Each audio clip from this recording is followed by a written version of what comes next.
Imagine you finally cut your electricity bills to near zero. Solar panels on your roof, no upfront cost, and a fixed monthly payment that feels like a smart financial win. For years, everything works exactly as promised. That's when you discover something you never expected. You don't fully control your own roof. A hidden contract, a registered claim, and suddenly your home isn't easy to sell anymore. This is the Canadian solar trap.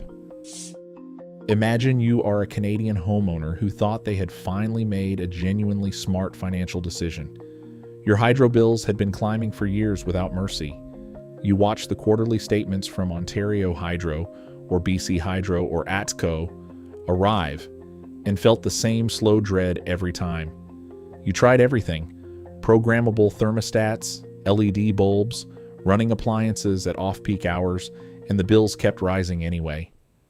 Then a solution arrived, polished and persuasive, either through a targeted Facebook advertisement that followed you for 2 weeks, or a sharply dressed salesperson who knocked on your door on a Saturday afternoon, looked up at your south-facing roof, and told you that you were sitting on an untapped power source worth thousands of dollars a year.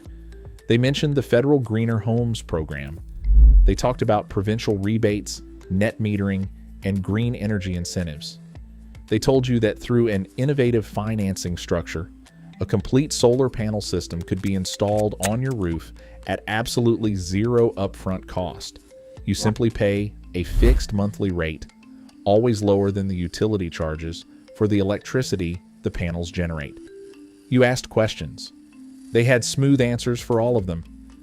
You signed the agreement on their tablet. The crew arrived. 20 panels went onto the roof. Your hydro bills dropped. For years, everything worked exactly as promised. And then you needed to sell. The job offer came from another province, or the family situation changed, or the house simply became too large and the time was right to downsize. You listed the property. Showings went well. A young couple made a strong offer and you accepted. The lawyers began the routine paperwork. And then your real estate solicitor called with information you were completely unprepared for. There was a registered encumbrance connected to your property title. A solar financing corporation held a security interest over the equipment on your roof. The buyer's bank would not release mortgage funds until the encumbrance was fully discharged. You called the solar company, expecting a straightforward administrative transfer. They sent you a formal buyout invoice for $26,000. You had never encountered the word encumbrance in relation to your home before this conversation. You did not know that a private corporation had registered a legal claim against your property on the day you signed the agreement. And you are now watching a firm accepted sale collapse in slow motion because of a contract you signed on a Saturday afternoon on a salesperson's tablet without reading the fine print to the end. This is not a fringe scenario. It is playing out for Canadian homeowners in Ontario, British Columbia, and Alberta every single year. And the financial and legal consequences are significantly more serious than the solar industry's marketing materials have ever acknowledged. The single most important question you can ask before any solar panel is bolted to your Canadian roof is one that almost nobody raises at the time. Who will actually own this equipment? The answer to that question determines everything that follows: your ability to sell your home, your ability to refinance your mortgage, your eligibility for government incentives, your relationship with your title insurer, and the size of the financial penalty you will face if you ever need to exit the arrangement before its contracted end date. In Canada, there are 3 primary ways a solar system ends up on a residential roof, and they carry meaningfully different legal and financial consequences. The first is direct ownership. You pay for the system outright using cash savings or a personal loan taken out in your own name through your bank or credit union. The panels are installed and they become your property immediately, classified as a fixture of the home in the same legal category as your furnace or your water heater. When you sell the house, the solar system transfers with the property as part of the sale. The new owner inherits a fully owned asset that reduces their utility costs from day one, and requires no separate agreement, no transfer negotiation, and no buyout calculation.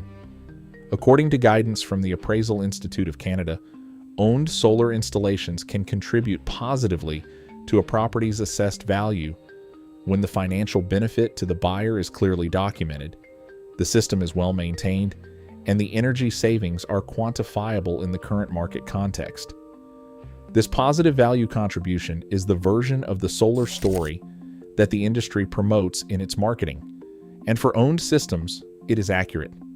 Owned systems also make the homeowner eligible for the full range of federal and provincial incentives.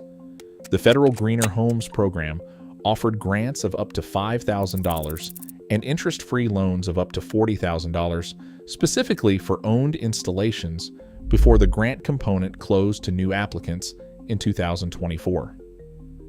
Net metering arrangements with provincial utilities, which credit homeowners for surplus electricity fed back into the grid, are available to system owners in Ontario, British Columbia, and Alberta. In Ontario, the Independent Electricity System Operator administers net metering through local distribution companies. In British Columbia, BC Hydro's net metering program credits owners at the full retail rate for surplus generation. These programs were designed for homeowners who own their systems. They do not generally flow through to consumers in lease or power purchase arrangements in the same way. The second model is the solar lease. A corporate provider installs and retains full legal ownership of the panels. You pay a fixed monthly fee, locked in for a term of typically 15 to 25 years, for the right to use the electricity the system generates. You are a tenant of the equipment on your own roof. The third model is the power purchase agreement, called PPA. It is structurally similar to a lease, but with a different payment mechanism. Instead of a flat monthly fee, you agree to purchase the electricity generated by the panels at a contracted rate per kilowatt hour for the full duration of the agreement. The rate is fixed at signing, and it does not adjust for market movements in electricity prices or for the declining cost of solar technology over the contract term. Both the lease and the PPA share one defining characteristic that the salesperson will not emphasize at the point of signing. The solar company retains full legal ownership of the physical equipment on your roof because they own a valuable asset sitting on a property that could be sold, refinanced, or transferred at any time. They protect that asset using a legal mechanism that most Canadian homeowners discover only when it is far too late to make a different choice.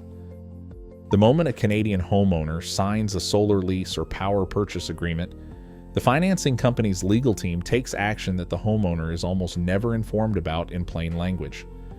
In Ontario, British Columbia, and Alberta, the company registers a security interest under the applicable Provincial Personal Property Security Act, or PPSA. This registration creates a formal, searchable public record that a third-party corporation holds a financial interest in the solar equipment attached to your specific property address. It is a legal document filed in a government database, and it is attached to your home's address from the day it is filed. In more aggressive cases, and this is where Canadian solar financing arrangements can cause the most serious complications at the point of sale, the financing company may attempt to register a notice or a lien directly on your certificate of title at the provincial land registry. This is a harder encumbrance to resolve because it attaches to the real property itself rather than merely to the movable equipment on it. Discharging a title lien requires the solar company's active cooperation and legal documentation of the discharge. That process takes time and costs money that sellers were not anticipating. Neither registration requires your ongoing awareness. The company does not send you annual reminders that the PPSA filing exists. Your mortgage lender is not notified when the registration is made. The filing sits silently in a government database for years, while you continue making monthly solar payments, completely unaware that a corporate entity holds a documented financial claim connected to your home's title. Provincial energy regulators have been slow to mandate proactive disclosure. The Ontario Energy Board, the BC Utilities Commission, and the Alberta Utilities Commission all have regulatory authority over energy retailers operating door-to-door and through digital channels in their jurisdictions. Mandatory. Plain language disclosure of PPSA registrations and their specific implications for property title and mortgage financing have lagged significantly behind the growth of the solar lease market in all three provinces. Title insurers in Canada, including FCT and Stewart Title, which underwrite title insurance on the majority of Canadian residential transactions, treat registered solar encumbrances inconsistently. Some title insurers will agree to insure over a PPSA registration if the solar financing company provides a comfort letter confirming that the PPSA registration relates only to the equipment and does not affect the property's title position. Others will decline to provide such coverage.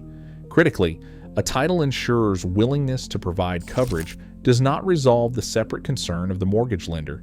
A buyer's bank and a buyer's title insurer are different institutions with different risk thresholds, and a lender's clean title requirement is often the more decisive obstacle in a sale. For years, the registration is invisible in your daily life. Your hydro bills are lower. The panels generate electricity. The monthly payment goes out, and then you try to sell or refinance, and the invisible registration becomes a very visible and very consequential problem. Walk through the precise sequence of events that plays out for Canadian homeowners when they attempt to sell a property that is encumbered by a solar lease or a PPA. You list the property. Showings are positive. A buyer makes an offer, and you negotiate to a price you are both comfortable with. The conditional period begins. The buyer takes the signed contract to their bank, whether that is RBC, TD, Scotiabank, BMO, CIBC, or a credit union, to arrange their mortgage. The bank's underwriters and the buyer's conveyancing solicitor conduct the standard due diligence. They access the relevant provincial title system. They pull the certificate of title. They run a comprehensive PPSA search against the property address. A registered solar financing interest appears on the search results. To a major Canadian lender, this is a condition that must be resolved before mortgage funds will be advanced. Banks lend money against the security of a clean, repossessable asset. If the borrower defaults on the mortgage, the lender needs unambiguous legal confidence that they can repossess the entire property and sell it without being drawn into a priority dispute with a solar financing corporation that holds its own registered claim over the roof infrastructure. A property with a third-party security interest attached to its physical structure does not meet the clean title standard that Canadian mortgage underwriting requires. The lender issues a condition: discharge the solar encumbrance before closing, or the mortgage approval will not be confirmed. The buyer's lawyer contacts your lawyer with a clear ultimatum: resolve the solar issue or the transaction will not proceed. You contact the solar company. You explain that you are selling the property and ask them to transfer the agreement into the new buyer's name. The solar company confirms they are willing to arrange a transfer, subject to one condition. The buyer must sign a new agreement accepting the full remaining term of your contract at the rate you originally agreed to. You take this proposal to the buyers. They decline immediately and without hesitation. Solar technology has advanced considerably since the year you signed. Panel efficiency has improved.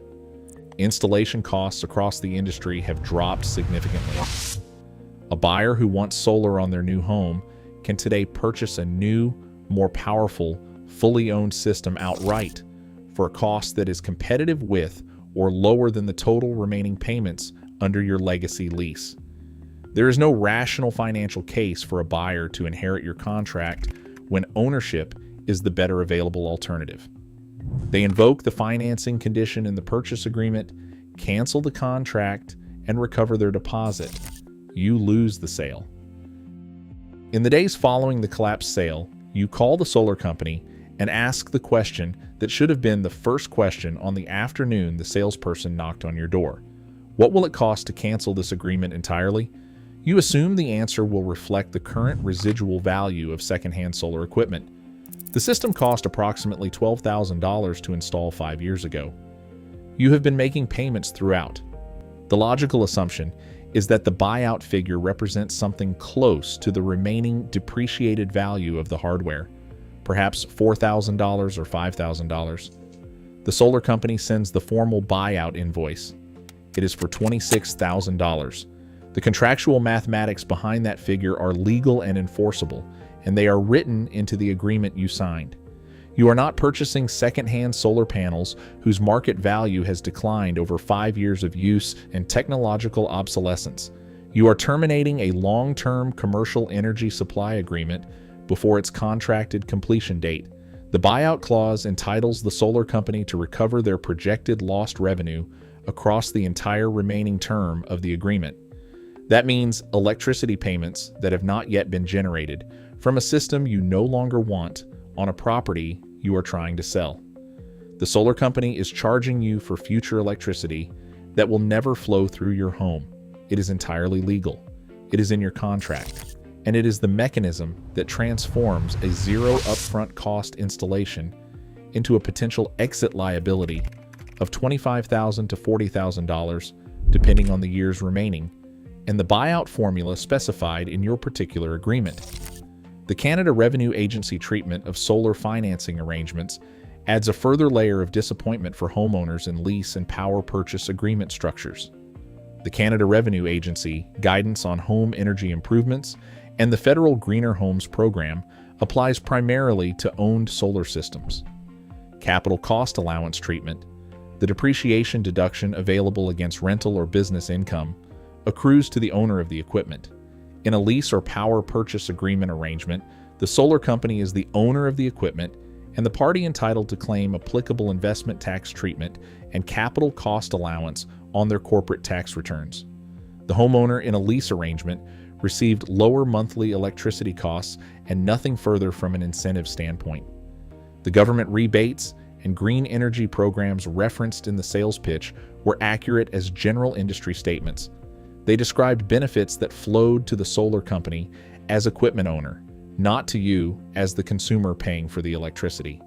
Provincial consumer protection legislation in Ontario, British Columbia, and Alberta provides a 10-day cooling-off period for contracts entered as a result of direct solicitation, door-to-door sales, during which the consumer can cancel without penalty.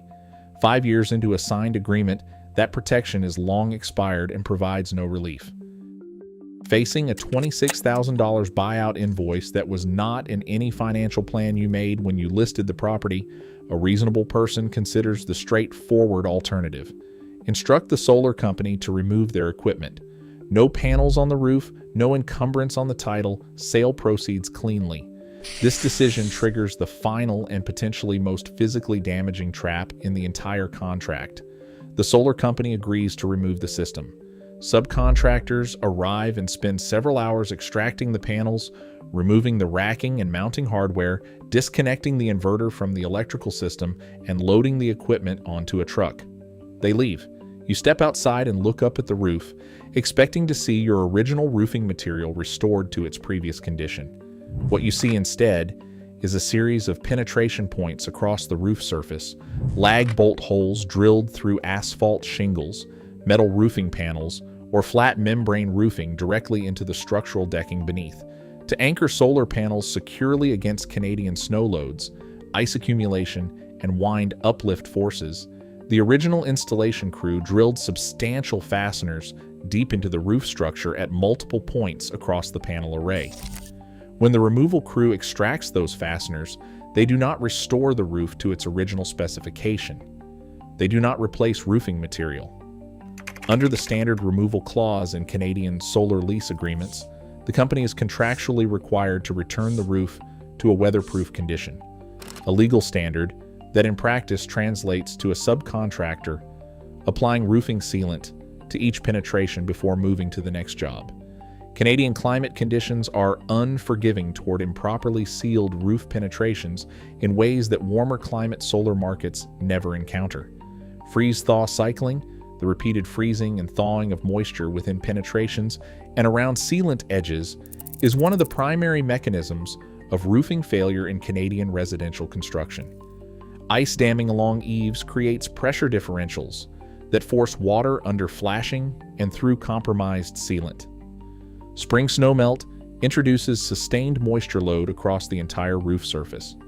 A sealant application that appears watertight in September will be tested severely by the conditions of a Canadian November, a Canadian January, and a Canadian April. When sealant around extraction points fails, and roofing contractors and building inspectors report that this failure is a recurring pattern in properties where solar panels have been removed under lease contract terms, water enters the roof assembly.